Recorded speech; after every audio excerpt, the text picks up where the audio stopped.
കൂടുതൽ വാർത്തകൾക്കും വീഡിയോകൾക്കും ഞങ്ങളുടെ ചാനൽ സബ്സ്ക്രൈബ് ചെയ്യുക. Please subscribe our channel. 27 നക്ഷത്രങ്ങളിൽപ്പെട്ട ഒരു നക്ഷത്രമാണ് ഭരണി നക്ഷത്രം. ഇന്ന് നമുക്ക് പൊതുവായി ഭരണി നക്ഷത്രത്തിൻ്റെ ചില ഫലങ്ങൾ എന്താണെന്ന് നമുക്ക് നോക്കിക്കളയാം. ഭരണി നക്ഷത്രം മനുഷ്യഗണത്തിൽപ്പെട്ട ഒരു നക്ഷത്രവും മേടക്കൂറിൽപ്പെട്ട ഒരു നക്ഷത്രവും കൂടാണ് ഭരണി നക്ഷത്രം. മനുഷ്യഗണമാണ്, യമനാണ്, കാലനാണ് ദേവത. അങ്ങനെ ഭരണി നക്ഷത്രം ഈ 27 നാളിൽ രണ്ടാമത്തെ നാളായിട്ട് വരുന്നതായിട്ടുള്ള ഒരു നക്ഷത്രം കൂടാണ് ഭരണി നക്ഷത്രം. എല്ലാ നക്ഷത്രങ്ങൾക്കും ഓരോ പൊതു സ്വഭാവമുണ്ട്. ഞാൻ നേരത്തെ പറഞ്ഞതുപോലെ 3-4 സ്വഭാവ രീതികളുള്ള ആൾക്കാർ കാണും, പൊതുവായിട്ടുള്ള ആൾക്കാർ. അത് പൊതുവിൽ എന്ന് പറഞ്ഞു കഴിഞ്ഞാൽ ഒരു അസ്ഥിരമായിട്ടുള്ള ഒരു കർക്കശ സ്വഭാവക്കാരായിരിക്കും ഭരണി നക്ഷത്രക്കാർ. എല്ലാ കാര്യങ്ങൾക്കും ഒരു കർക്കശം അല്ലെ ഒരു കൃത്യനിഷ്ഠ അല്ലെ ഇങ്ങനെയൊക്കെയുള്ള ഒരു സ്വഭാവം വെക്കുന്നതായിട്ടുള്ള ഒരു നക്ഷത്രമാണ് ഭരണി നക്ഷത്രം. ഭരണി നക്ഷത്രത്തിൻ്റെ സാമാന്യ ശരീരസ്ഥിതി എന്ന് പറഞ്ഞാലും ഒരുമാതിരി അല്പം വണ്ണവും ഒരല്പം നീളവും ഒരല്പം ആഠ്യതയും ചില സമയത്ത് മുഖം ഒരു ക്രൂര സ്വഭാവത്തോടു കൂടി, എന്നാൽ ക്രൂര സ്വഭാവത്തോടു കൂടിയതും ഒക്കെ ആയിട്ടുള്ള ഒരു നക്ഷത്രമാണ് ഭരണി നക്ഷത്രക്കാരൻ. കർക്കശ സ്വഭാവമാണ് ഇവരുടെ ഏറ്റവും കൂടുതൽ ബുദ്ധിമുട്ടും മറ്റു കാര്യങ്ങളും മറ്റുള്ളവരെ കൊണ്ട് ചിന്തിപ്പിക്കാനും. ചില ജ്യോത്സ്യന്മാരൊക്കെ ഒറ്റ നോട്ടത്തിൽ ഭരണി നക്ഷത്രത്തിനെ കണ്ടു കഴിഞ്ഞാൽ തിരിച്ചറിയാൻ പറ്റുന്നതായിട്ടുള്ള ഒരവസ്ഥ. അവരുടെ സ്വഭാവ വിശേഷങ്ങളും ചില പ്രത്യേകമായിട്ടുള്ള നടപ്പുകളും ചില പ്രത്യേകമായിട്ടുള്ള നോട്ടങ്ങളും ഒക്കെ കണ്ടു കഴിഞ്ഞാൽ ഭരണി നക്ഷത്രക്കാരെ സാമാന്യേന നമുക്ക് തിരിച്ചറിയാൻ പറ്റുന്ന ഒരു നക്ഷത്രമാണ്. അത് തന്നെയുമല്ല, അവർക്ക് ബുദ്ധി സാമർഥ്യവും ധൈര്യവും കൂടുതലാണ്. ബുദ്ധി നല്ല രീതിയിലുള്ള അപൂർവ സംബന്ധമായിട്ടുള്ള ബുദ്ധി. ഏത് കാര്യത്തിന് ഇറങ്ങിത്തിരിച്ചെന്ന് പറഞ്ഞാലും കൂടുതൽ സംസാരിക്കാതെ നിന്നുകൊണ്ട് ആ ബുദ്ധി സാമർഥ്യം എവിടെ കാണിക്കണമെന്ന് കൃത്യമായിട്ട് അറിയാവുന്ന ഒരാളും, എന്നാൽ മറ്റുള്ളവരുടെ അടുക്കൽ വളരെ സൗമ്യമായിട്ട് സംസാരിച്ച് അവരിൽ നിന്നുള്ള കാര്യങ്ങൾ പിടിച്ചെടുക്കാൻ കഴിവുള്ള ഒരു നക്ഷത്രം കൂടാണ് ഭരണി നക്ഷത്രം. പൊതുവിൽ ഇവർ ഭയങ്കര ധൈര്യം കാണിക്കും എങ്കിലും ഉള്ളിൽ ഭയമുള്ള ആൾക്കാർ കൂടാണ് ഈ ഭരണി നക്ഷത്രം. ഭരണി നക്ഷത്രത്തിന് പൊതുവിൽ ഏതെങ്കിലും ഒരു പ്രശ്നത്തിന് ഉൾപ്പെടുകയാണെങ്കിൽ ഒരു വഴക്കേ മല്ല് ഇങ്ങനെയൊക്കെയുള്ള ഒരു പ്രശ്നത്തിന് ധൈര്യം കാണിക്കും, മുൻപിൽ നിന്ന് ധൈര്യം കാണിക്കും. പക്ഷേ എങ്കിൽ ഉള്ളിൽ അവിചാരിതമായിട്ടോ അല്ലെങ്കിൽ മാനസികമായിട്ടോ ഭയാശങ്ക ഏറ്റവും കൂടുതലുള്ള ഒരു നക്ഷത്രം കൂടാണ് ഭരണി നക്ഷത്രം എന്ന് പറയുന്നത്. തനിക്ക് ചിതമായിട്ടുള്ള കാര്യങ്ങളല്ലാത്ത രീതിയിൽ കുറുക്കു വഴികൾ തേടി മറ്റ് പല കാര്യങ്ങളും സാധിക്കാനായിട്ട് ശ്രമിക്കുന്ന ഒരു നക്ഷത്രം കൂടാണ് ഈ ഭരണി നക്ഷത്രം എന്ന് വേണം പറയാനായിട്ട്. ഇവർക്ക് മറ്റൊരു കാര്യം എന്ന് വെച്ചാൽ കുടുംബസ്നേഹം വളരെ കൂടുതലായിരിക്കും. സഹോദര സ്നേഹം, കുടുംബസ്നേഹം അല്ലെങ്കിൽ മറ്റുള്ളവരുമായിട്ടുള്ള സ്നേഹം, ആ സ്നേഹത്തോടു കൂടിയിരിക്കാൻ ഏറ്റവും ഇഷ്ടപ്പെടുന്നതായിട്ടുള്ള ആൾക്കാരും ഈശ്വരാധീന സാമാന്യന് കൂടുതലുള്ള ആൾക്കാരും. എന്നാൽ ഈശ്വരനെ വിളിക്കുന്നത് മറ്റുള്ളവർ അറിയാൻ പാടില്ല. നമ്മൾ ഏത് കാര്യങ്ങൾ ചെയ്താൽ ഈ ഭരണി നക്ഷത്രക്കാർക്ക് പൊതുവിലുള്ളൊരു സംഭവമാണ്, എന്ത് കാര്യങ്ങൾ ചെയ്താൽ രഹസ്യങ്ങളെ അതിക്രൂരമായിട്ട് സൂക്ഷിക്കാൻ പഠിച്ചിട്ടുള്ള ആൾക്കാർ കൂടാണ് ഈ ഭരണി നക്ഷത്രക്കാർ. ഉള്ളിലൊന്നും ഇല്ല എങ്കിൽ തന്നെയും പക്ഷെങ്കിൽ എല്ലാ കാര്യങ്ങളും രഹസ്യമായിട്ട് ചിന്തിച്ചും രഹസ്യമായിട്ട് അവരെന്തെങ്കിലും ഒരു മോശമായ കാര്യമോ ഒരു കള്ളമോ കാണിച്ചു കഴിഞ്ഞാൽ ഒരു കാരണവശാലും മറ്റാൾക്കാർ പിടിക്കാത്ത രീതിയിൽ തന്നെ അവർ ചെയ്യുന്ന ഒരു നക്ഷത്രം കൂടാണ് പൊതുവായിട്ട് ഈ ഭരണി നക്ഷത്രത്തിൻ്റെ ഒരു സവിശേഷമായിട്ട് വരുന്നതായിട്ടുള്ള ഒരവസ്ഥയുണ്ട്. മറ്റൊരു കാര്യം വെച്ചാൽ കൃതജ്ഞത മീൻസ് എന്ന് പറഞ്ഞു കഴിഞ്ഞാൽ അവർക്ക് നന്ദി, ഒരാൾ എന്തെങ്കിലും ചെയ്താൽ അവരെ നന്ദിയോട് ഓർത്തിരിക്കുന്ന ഒരു നക്ഷത്രം കൂടാണ് ഈ ഭരണി നക്ഷത്രക്കാർ. പിന്നെ സത്യവാദിയാന്ന് കാണിക്കാൻ വേണ്ടി, സത്യവാദിയാണ് എങ്കിൽ തന്നെ അതിനെ മുൻപിൽ നിർത്തി മറ്റൊരാൾ സത്യം ചെയ്താലും ഞാനാണ് സത്യസന്ധമായിട്ട് ചെയ്തിരിക്കുന്നതെന്ന് കാണിക്കാൻ വേണ്ടി മുമ്പിൽ നിൽക്കുന്ന ഒരു നക്ഷത്രം കൂടാണ് ഭരണി നക്ഷത്രം. ഞാൻ പറഞ്ഞല്ലോ, ഭരണി നക്ഷത്രക്കാർ നെല്ലി എന്ന വൃക്ഷം വെച്ച് പിടിപ്പിക്കുന്നത് അവരുടെ ജീവിതകാലം മൊത്തം ഏറ്റവും നല്ലതാണ്. അവരുടെ ഭൂമിയിലോ അവരുടെ വസ്തുവിലോ അവരുടെ വീടിൻ്റെ പരിസരത്തോ നെല്ലി വെച്ച് പിടിപ്പിക്കുന്നത് ഏറ്റവും ഉത്തമമായിട്ടുള്ള ആണ്. അവരുടെ ഐശ്വര്യത്തിനും ധനസമ്പാദനത്തിനും ഏറ്റവും നല്ലതാണ്. അത് തന്നെയല്ല, പുരുഷയോനിയിൽപ്പെട്ട നക്ഷത്രം കൂടാണ്. പുള്ളാണ് അവരുടെ പക്ഷി. ഭൂതം എന്ന് പറഞ്ഞു കഴിഞ്ഞാൽ ഭൂമിയാണ്. ഒരുപാട് ഭൂമിയും സ്വന്തമായിട്ട് ഭൂമിയും അർഹിക്കാത്ത ഭൂമി കൈവന്ന് ചേരുന്ന ആൾക്കാരാണ് ഭരണി നക്ഷത്രക്കാർ. അർഹിക്കാത്ത സ്വയം പ്രയത്നിക്കാതെ കിട്ടുന്ന ഭൂമി കൈവശം വരിക. ഇപ്പോൾ എനിക്ക് കുറച്ച് ഭൂമി ഉണ്ടെങ്കിൽ അല്ലെങ്കിൽ ഭരണി നക്ഷത്രക്കാരന് കുറച്ച് ഭൂമി ഉണ്ടെങ്കിൽ അതല്ലാതെ ഭാര്യാധനമായോ അല്ലെങ്കിൽ അച്ഛൻ്റെ ജ്യേഷ്ഠൻ്റെ ധനമായോ അല്ലെങ്കിൽ അച്ഛൻ്റെ പിന്നെ സഹോദരിയുടെ ഭൂമിയോ, ഇങ്ങനെ ഭൂസ്വത്തുക്കൾ കൈവശാവകാശം വെക്കാൻ യോഗമുള്ള ഒരു നക്ഷത്രം കൂടാണ്. പൊതുവായിട്ടാണ് ഈ പറയുന്നത് മൊത്തം. കാര്യം എന്താ വെച്ചാൽ ഗ്രഹനില സഹിതം ഓരോരുത്തർക്കും ഓരോ ഫലങ്ങളാണ് എങ്കിൽ തന്നെ പൊതുവായി ഭരണി നക്ഷത്രത്തിൻ്റെ ഒരു ഫലമാണ് നമ്മളിപ്പോൾ വിശകലനം ചെയ്തു പോകുന്നത്. കാരണം വെച്ചാൽ ഗ്രഹനില നോക്കിക്കഴിയുമ്പോൾ അവരുടെ ഓരോ കാര്യത്തിനും ഈ സ്വഭാവങ്ങൾക്കൊക്കെ ഒരുപാട് വ്യത്യാസങ്ങളും കാര്യങ്ങളും ഉണ്ടാവുകയും ഭാവിയിൽ നല്ല ഐശ്വര്യമുള്ള നക്ഷത്രം കൂടാണ്. കർക്കശ സ്വഭാവം ഉണ്ട് എങ്കിൽ തന്നെയും അവർ പ്രവർത്തിക്കുന്നതായിട്ടുള്ള മേഖലകളിലൊക്കെ വിജയം കൈവരിക്കാൻ സാധ്യതയുള്ള ഒരു നക്ഷത്രം കൂടാണ് ഭരണി നക്ഷത്രം. യാത്രകൾ, അതുപോലെ ഉറക്കം കൂടുതലുള്ള ഒരു മനുഷ്യരൂടാണ്. ഏറ്റവും കൂടുതൽ ഉറങ്ങാൻ ഇഷ്ടപ്പെടുന്ന ആൾക്കാരാണ്, തണുപ്പിനെ അതിജീവിക്കാൻ വയ്യാത്ത ആൾക്കാരാണ്. ഇങ്ങനെയൊക്കെയുള്ള ഒരു സ്വഭാവത്തോടു കൂടിയ നക്ഷത്രക്കാരാണ് ഭരണി നക്ഷത്രം. സാമാന്യം ഇത് ഭരണി പൂരാടം എന്ന് പറയുന്നത് ശുക്രദശയിലെ ജനനമാണ്. ഈ ശുക്രദശയിലെ ജനനം എന്ന് പറഞ്ഞു കഴിഞ്ഞാൽ ഈ 10 വയസ്സ് വരെ സാമാന്യേന ശുക്രദശ, അർദ്ധദശാകാലം കൂട്ടും 10 വയസ്സ് വരെയാണ്. സാധാരണ ഒരു കുട്ടിക്ക് 10 വയസ്സിൽ ശുക്രദശ വന്നിട്ട് എന്താ ഫലം? ഒരു ഫലവും ഇല്ല. കാര്യം വെച്ചാൽ ഒരു 30 വയസ്സ് 35 വയസ്സൊക്കെ കഴിഞ്ഞതിന് ശേഷം ശുക്രദശ വരികയാണെങ്കിൽ ഒരു വാഹനം, വീട്, വസ്തു, ഇങ്ങനെയൊക്കെയുള്ള ശുക്രൻ എന്ന് പറഞ്ഞാൽ തന്നെ എല്ലാം കൊണ്ടുതരും. എല്ലാ ശുക്രദശക്കാർക്കും എല്ലാം കൊണ്ടും തരുത്തൊന്നുമില്ല കേട്ടോ. കാരണം എന്താണെന്ന് ചോദിച്ചാൽ ഗ്രഹനിലയിൽ ശുക്രൻ എവിടെ നീചത്തിലാണ് നിൽക്കുന്നെങ്കിൽ മോശമായിരിക്കാം. അപ്പോൾ അതിനുള്ള പരിഹാരങ്ങൾ ചെയ്ത് മുന്നോട്ട് പോകണം. ദോഷത്തിലാണെങ്കിൽ അങ്ങനെ ആകാം. നീചഭംഗ രാജയോഗത്തോടു കൂടി ഇരിക്കുന്ന ശുക്രനാണെങ്കിൽ നീചം സംഭവിച്ചതിന് ശേഷം നല്ല രാജയോഗത്തിൽ വരുന്നതായിട്ടുള്ള നക്ഷത്രമാണ് ഭരണി നക്ഷത്രം. അപ്പോൾ ആ ഗ്രഹനില എങ്ങനെയാണോ ഭരണിയുടെ, അതനുസരിച്ച് ജീവിതം മുന്നോട്ട് പോകുകയുള്ളൂ. ഇത് നമ്മൾ പൊതുവായിട്ട് സാമാന്യേന കണ്ടുവരുന്നതായിട്ടുള്ള ഒരു വിഷയങ്ങൾ മാത്രമാണ് നമ്മളിവിടെ ചർച്ച ചെയ്തുകൊണ്ടിരിക്കുന്നത്. അത് തന്നെയല്ല, കുടുംബ കലഹങ്ങൾ ഇടയ്ക്കിടയ്ക്ക് ഉണ്ടാക്കിക്കൊണ്ടിരിക്കുന്നതായിട്ടുള്ളൊരു നക്ഷത്രമാണ്. കലഹം ഉണ്ടാക്കാൻ മിടുക്കരാണ് ഭരണി നക്ഷത്രക്കാർ.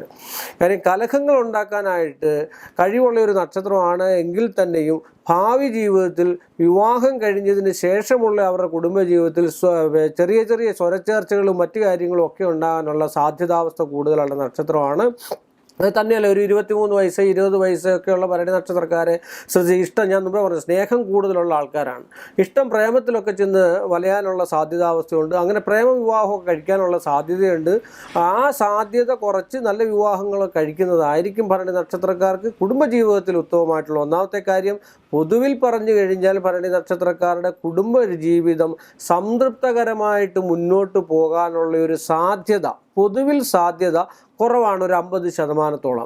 പക്ഷേ അത് നല്ല രീതിയിലുള്ള കുടുംബജീവിതം നയിച്ചു പോകുന്നത് എന്ന് പറഞ്ഞു കഴിഞ്ഞാൽ ഗ്രഹനില പ്രകാരം 7-8 ഭാവങ്ങളിൽ വിവാഹസ്ഥാനത്തും ആയുർസ്ഥാനത്തും സ്ത്രീയുടെ ആണെങ്കിൽ 7ാം ഭാവം എന്ന് പറഞ്ഞാൽ ഭർത്തൃസ്ഥാനവും 8ാം ഭാവം എന്ന് പറഞ്ഞാൽ അവരുടെ കുടുംബസ്ഥാനവുമാണ്.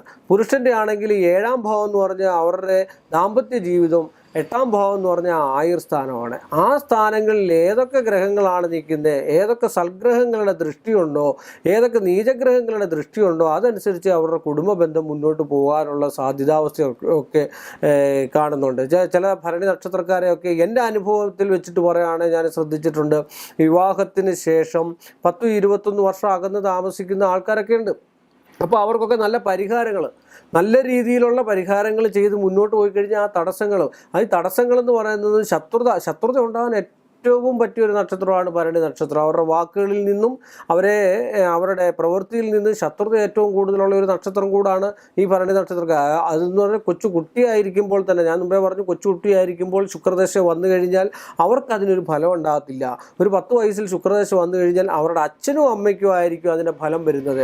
സാധാരണ നമ്മൾ പറഞ്ഞു കേട്ടിട്ടുണ്ട്, എൻ്റെ മകൻ ജനിച്ചേ പിന്നെ, എൻ്റെ മകൾ ജനിച്ചേ പിന്നാണ് എനിക്ക് ഉയർച്ച ഉണ്ടായിരിക്കുന്നത്. അപ്പോൾ ആ അച്ഛനപ്പം മോശമായിട്ടുള്ള സമയവും ജനിച്ചിരിക്കുന്ന കുട്ടിക്ക് നല്ല സമയമായിരിക്കും. ആ സമയത്തിൻ്റെ ബന്ധം വരുന്നത് അച്ഛനും അമ്മയ്ക്കും ആയിരിക്കും. അന്നേരമായിരിക്കും ഒരു നല്ല വസ്തു മേടിക്കുമോ, നല്ല ഭൂമി മേടിക്കുമോ, അല്ലെങ്കിൽ കുടുംബസ്വസ്ഥത ഉണ്ടാവുമോ, അല്ലെങ്കിൽ നല്ലൊരു ഗൃഹം പണിയാനുള്ള യോഗം ഉണ്ടാകുമോ, നല്ല വാഹനം വരാനുള്ള യോഗം ഉണ്ടാകുക, ആഡംബര സാധനങ്ങൾ വരാനുള്ള യോഗം ഉണ്ടാകുക, സ്വർണം വരാനുള്ള യോഗം ഉണ്ടാകുക, വിവാഹം വരാനുള്ള യോഗം ഉണ്ടാകുക, കുടുംബത്തിലൊരു മംഗളകർമ്മങ്ങളൊക്കെ ഉണ്ടാകാനുള്ള യോഗം ഉണ്ടാകുക. അതാണ് ഭരണി നക്ഷത്രത്തിൻ്റെ 10 വയസ്സ് വരെ എന്ന് സാമാന്യേന ഞാൻ പറഞ്ഞ ശുക്രദശ എന്ന് പറഞ്ഞത്. പിന്നെ ഇവർ ഏറ്റവും കൂടുതൽ അകപ്പെട്ടു പോകുന്നതായിട്ടുള്ള ദശാകാലമാണ് രാഹുർദശ.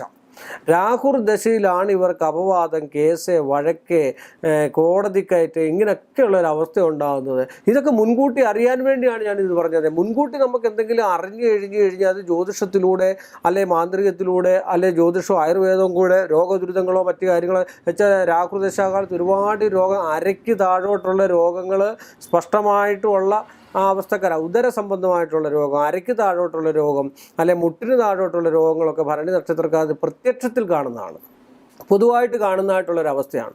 അപ്പോൾ അതാത് സമയത്ത് അതാത് രോഗത്തിനുള്ള ചികിത്സകൾ ചെയ്യുകയും ദൈവത്തെ കൂടെ വിളിക്കുകയും അതിനുള്ള നല്ല രീതിയിലുള്ള പരിഹാരങ്ങൾ, നല്ല രീതിയിൽ കവടി വെച്ച് നോക്കി, നല്ല ഉത്തമനായിട്ടുള്ളൊരു ജ്യോത്സ്യനെ കണ്ട് കവടി വെച്ച് നോക്കിയിട്ട് എനിക്ക് എന്താണ് ഈ കാരണം സംഭവിച്ചിരിക്കുന്നത്, എൻ്റെ നക്ഷത്രത്തിൻ്റെ ആണോ, എൻ്റെ ഗ്രഹനിലയുടെ ആണോ, അതോ ഇനി മറ്റുള്ളവരിൽ നിന്ന് ദൃഷ്ടിദോഷം അല്ലെങ്കിൽ ആരെങ്കിലും എന്തെങ്കിലും ദോഷ രീതിയിലുള്ള ഒരു അവസ്ഥാന്തര ശത്രു എന്ന് പറഞ്ഞാൽ എന്താണ്? നമ്മുടെ മനസ്സിൽ തന്നെയാണ് ശത്രു ഇരിക്കുന്നത്. എനിക്കൊരാളെ ഇഷ്ടമല്ലാന്ന് എൻ്റെ മനസ്സിൽ തന്നെ തോന്നുവാണെങ്കിൽ അതെൻ്റെ ശത്രുവാണ്.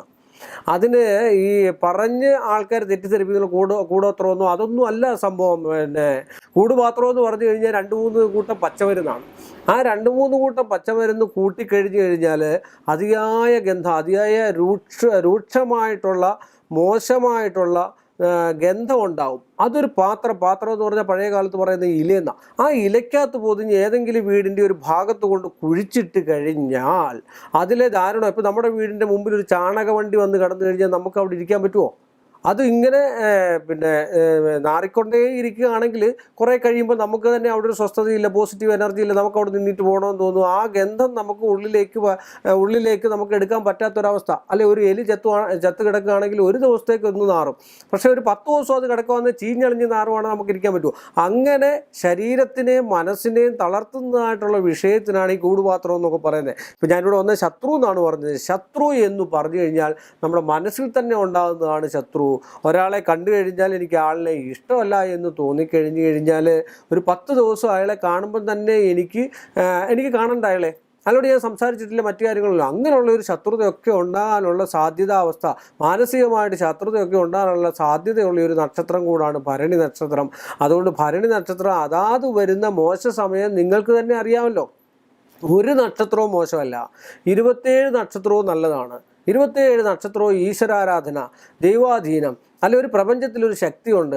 ആ ശക്തിയെ സ്മരിച്ച് നമ്മൾ മുന്നോട്ട് എത്രയും പോകുന്നു ആ ശക്തി നമുക്ക് ബലം തരുന്ന പോലെ നമുക്ക് പോസിറ്റീവ് എനർജി സയൻറ്റിഫിക്കായിട്ട് കണ്ടുപിടിച്ചിട്ട് പോലും ഉണ്ട്. അപ്പം ശത്രുഹരം, ശത്രുവിനെ ഹനിക്കുക എന്നുള്ളതല്ല, ശത്രുവിനെ കൊല്ലുക എന്നുള്ളതല്ല, ശത്രുഹരം, ശത്രുവിൻ്റേതായിട്ടുള്ളൊരവസ്ഥ നമുക്കില്ലാണ്ടിരിക്കാൻ എന്തൊക്കെ നമുക്ക് ചെയ്യാം. എൻ്റെ വീട്ടിലിപ്പം കള്ളൻ കയറുവാണെങ്കിൽ ഞാനെന്താ ചെയ്യുന്നത്? എൻ്റെ വീടിന് ചുറ്റും ഞാൻ ചുറ്റുമതിൽ കെട്ടി സംരക്ഷിക്കും. ആ കള്ളനെ എനിക്ക് കൊല്ലാൻ പറ്റില്ല. അപ്പോൾ ഹനിക്കുക എന്നുള്ളതല്ല ശത്രു എന്ന് പറഞ്ഞു കഴിഞ്ഞാൽ ശത്രുവിൻ്റേതായിട്ടുള്ള വീക്ഷണമോ അല്ലെ ദൃഷ്ടിയോ മറ്റു കാര്യങ്ങളോ നമ്മളിൽ ഏൽക്കാതിരിക്കാൻ നമ്മൾ സുരക്ഷിതരാകുക, അല്ലെങ്കിൽ നമ്മൾ ബുള്ളറ്റ് പ്രൂഫ് ഇടുക, വെടിയുണ്ട കൊള്ളാതിരിക്കാൻ ബുള്ളറ്റ് പ്രൂഫ് ഇടുന്ന പോലുള്ളൊരവസ്ഥയാണ്. അപ്പോൾ അതാത് സമയത്തിൽ അതാത് പരിഹാരങ്ങളും കാര്യങ്ങളും ചെയ്ത് കണ്ടു കഴിഞ്ഞാൽ, അതുപോലെ ദാമ്പത്യ പ്രശ്നം ഏറ്റവും കൂടുതലുണ്ടാകുന്നതായിട്ടുള്ള സമയമാണ്. ആ ദാമ്പത്യ പ്രശ്നത്തിന് വേണ്ടി നല്ല രീതിയിലുള്ള പരിഹാരങ്ങൾ, ഉത്തമനായ ജ്യോത്സ്യനെ കൊണ്ട് നല്ല രീതിയിലുള്ള പരിഹാരങ്ങൾ ചെയ്യിപ്പിക്കുക, നന്നായിട്ട് ഈശ്വരനെ വിളിക്കുക, ഭാഗവത പാരായണം നടത്തുക, വേദപുസ്തകം വായിക്കുക, ഖുറാനിലെ ആയത്തെക്കുറിച്ച് അല്ലെ യാസിനെ, ഇങ്ങനെയൊക്കെയുള്ള കാര്യങ്ങൾ ചെയ്യുക. ഇതൊക്കെ ചെയ്ത് കണ്ടു കഴിഞ്ഞാൽ ഭരണി നക്ഷത്രക്കാർക്ക് ഉത്തമമായിട്ട് ജീവിക്കാനും, പിന്നെ പൊതുഫലങ്ങൾ ഓരോരുത്തർക്കും ഓരോ രീതിയല്ലേ. ഓരോരുത്തരെ കാണുമ്പോഴേ നമുക്കറിയാം. ഒരാളെ ഇഷ്ടമാണെങ്കിൽ നമുക്ക് കാണുമ്പോഴേ നമുക്കൊരു വശ്യത ഉണ്ടാവും. വശ്യതയാണ് നമുക്ക് ഈ ലോകത്തിൽ എല്ലാവർക്കുമായിട്ട് പ്രേമം, ഇഷ്ടം. അച്ഛനോടൊരു വശ്യത ഉണ്ടാകാം, അമ്മയോട് വശ്യത ഉണ്ടാകാം, സഹോദരങ്ങളോട് വശ്യത ഉണ്ടാകാം, അടുത്തുള്ള ആൾക്കാരോട് വശ്യത ഉണ്ടാകാം. എല്ലാ വശ്യതവും നമ്മൾ ഉദ്ദേശിക്കുന്നതായിട്ടുള്ള മോശമായിട്ടുള്ള വശ്യമാണെന്ന് വിചാരിക്കുക. എല്ലാ ജ്യോത്സ്യന്മാരും എല്ലാ മാന്ത്രികരും ചെയ്യുന്ന വശ്യമാണ്. വശ്യം എന്ന് പറഞ്ഞാൽ അച്ഛനും അമ്മയും തമ്മിലാണെങ്കിലും കുടുംബത്തിൽ കലഹമൊന്നും ഇല്ലാതെ പോവുക, അച്ഛനും മക്കളും ആണെങ്കിലും സന്തോഷപൂർണ്ണമായിട്ടിരിക്കുക, സന്തോഷമായിട്ട് ഒരു ടേബിളിലൊക്കെ ഇരുന്ന് ആഹാരമൊക്കെ കഴിക്കുക, അവരുടേതായിട്ടുള്ള കാര്യങ്ങളൊക്കെ ഇങ്ങനെയൊക്കെ ചെയ്യുന്നതിനാണ് വശ്യത. ഒരു കുടുംബ അന്തരീക്ഷം സമാധാനപൂർണ്ണമാക്കുക എന്നുള്ളതാണ് ഒരു ജ്യോത്സ്യൻ്റെ ആയിട്ടാണെങ്കിലും ഉള്ള ഒരു കടമ. അതിന് തെറ്റിദ്ധാരണകളാണ് ഒരുപാട്, കൂടോത്രമൊന്നും മറ്റു കാര്യങ്ങളൊക്കെ ഇത് ഉള്ള കാര്യങ്ങൾ തന്നെയാണ്. പക്ഷേ അത് ചെയ്യുന്നതായിട്ടുള്ള നീച രീതിയിലുള്ള ആൾക്കാരുകളും മറ്റാൾക്കാരൊക്കെ ഉണ്ട്. പക്ഷേ അതിനെ തരണം ചെയ്യുക, അത് നമുക്കാകാൻ പാടില്ല. എല്ലായിടത്തും എല്ലാ വശവും ഒരു കയറ്റമുണ്ട്, ഇറക്കമുണ്ട്, ഒരു നാണയം ഉണ്ടെങ്കിൽ അതിന് മറ്റൊരു തലമുണ്ട്, സൽക്കർമ്മമുണ്ട്, ദുഷ്കർമ്മമുണ്ട്, സംശയമില്ലാത്ത കാര്യമാണ്. അത് 100 വട്ടം ഉറപ്പാണ്. അപ്പോൾ ആ ദുഷ്കർമ്മങ്ങൾ നമുക്ക് ഏൽക്കാതിരിക്കാൻ അതിനുള്ള പരിഹാര മാർഗ്ഗങ്ങളൊക്കെ കാണുക. ഇങ്ങനെയൊക്കെ ഭരണി നക്ഷത്രക്കാർ കണ്ടു കഴിഞ്ഞാലും മറ്റുള്ള നക്ഷത്രങ്ങളോട് ഇത് ശ്രദ്ധിക്കുന്നതുകൊണ്ട് കുഴപ്പങ്ങളൊന്നുമില്ല. പക്ഷേ ഭരണി നക്ഷത്രക്കാരൻ്റെ പൊതു സ്വഭാവമാണ്. പിന്നെ രോഗദുരിതങ്ങൾ, അവസാന കാലഘട്ടത്തിൽ രോഗം, ഷുഗർ, കൊളസ്ട്രോൾ ഇതൊക്കെ ഉണ്ടാകാനുള്ള ഹൃദയ സംബന്ധമായിട്ടുള്ള രോഗങ്ങൾ ഉണ്ടാകാനും ഉദരത്തിന് താഴോട്ടുള്ള ഭാഗത്ത് രോഗം ഉണ്ടാകാനും മൂത്ര സംബന്ധമായിട്ടുള്ള വിഷയങ്ങളൊക്കെ ഉണ്ടാകാനാണ് ഇവർക്ക് ഏറ്റവും കൂടുതൽ സാധ്യതാവസ്ഥ ഉള്ളത്. അതുകൊണ്ട് അങ്ങനെയുള്ള ചില നമ്മുടെ രഹസ്യ ഭാഗങ്ങളിലുള്ള രോഗങ്ങൾ, ഇങ്ങനെയൊക്കെയുള്ള നമ്മൾ പറയാൻ പറ്റാത്ത രോഗദുരിതങ്ങളൊക്കെ ഉണ്ടാകാനുള്ള സാധ്യത. അതിനൊക്കെ ഈശ്വരനെ വിളിക്കുകയും പരിഹാരം ചെയ്യുകയൊക്കെ ചെയ്ത് ഒരു ഡോക്ടർ പോലും രോഗത്തിന് ചികിത്സിച്ചാൽ അദ്ദേഹം പറയും, എന്നെ കഴിവിൻ്റെ പരമാവധി ഞാൻ ചികിത്സിച്ച് ഇനി ബാക്കിയൊക്കെ മേളിയിരിക്കുന്ന ആളിൻ്റെ കയ്യിലാണ്. അപ്പോൾ മേളിലൊരാളുണ്ട്, ഒരു പ്രപഞ്ചമുണ്ട്, പ്രപഞ്ച ശക്തിയുണ്ട്. അപ്പോൾ അതിനെ നമ്മൾ കൂടുതൽ ആരാധിക്കുക. അല്ലാതെ എല്ലാ മതസ്ഥരുടെയും ഈശ്വരൻ ഒന്ന് തന്നെയാണ്. അപ്പോൾ അത് നമ്മൾ ഏകീകരിച്ച് നമ്മുടെ ഹൃദയത്തിൽ നമ്മൾ തന്നെയാണ് ഈശ്വരൻ എന്നുള്ള മനസ്സിൽ കണ്ട് നമ്മളെ തന്നെ ഈശ്വരനാക്കി ഈശ്വരനെ വിളിച്ച് നന്മയോട് മുന്നോട്ട് പോയി നല്ല നല്ല പരിഹാരങ്ങൾ എന്തിനാണ് ചെയ്യുന്നത്? മറ്റുള്ളവർക്ക് സന്തോഷം ഉണ്ടാകാൻ. ഒരാൾക്ക് അന്നദാനം കൊടുത്തു കഴിഞ്ഞാൽ ഒന്നുമില്ലാത്തൊരു വിശന്ന് നിൽക്കുന്നൊരു കുട്ടിക്ക് അന്നദാനം കൊടുത്തു കഴിഞ്ഞാൽ അതിൻ്റെ സന്തോഷം, ആ സന്തോഷം നമ്മളിൽ പോസിറ്റീവ് എനർജി ഉണ്ടാക്കും. ഇപ്പം ഞാൻ പറഞ്ഞ പോലെ ചാണകവണ്ടി വന്ന് കിടന്നു കഴിഞ്ഞാൽ നമുക്ക് ഇട്ടിരിക്കാൻ പറ്റുമോ? ഇല്ല. എന്ന് പറഞ്ഞാൽ അതിൻ്റെ ഒരു സന്തോഷം നമ്മളിലേക്കും പകരും.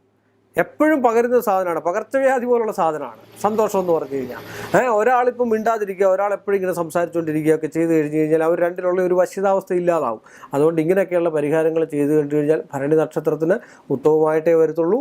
എല്ലാ ഭരണി നക്ഷത്രക്കാരും ഒരുപോലല്ല. 2 ഗ്രഹനിലയും ജാതകവും അവരുടെ ദശാകാലങ്ങളും സന്ധി സമയങ്ങളും ഒക്കെ കണ്ട് പരിഹാരങ്ങളും ഒക്കെ കണ്ട് മുന്നോട്ട് പോയി കഴിഞ്ഞാൽ എല്ലാ ഭരണി നക്ഷത്രക്കാർക്കും ഐശ്വര്യവും സമ്പൽ സമൃദ്ധിയും ഒക്കെ ഉണ്ടാകുമെന്ന് പ്രാർത്ഥിക്കുന്നു. കൂടുതൽ വാർത്തകൾക്കും വീഡിയോകൾക്കും ഞങ്ങളുടെ ചാനൽ സബ്സ്ക്രൈബ് ചെയ്യുക. Please subscribe our channel.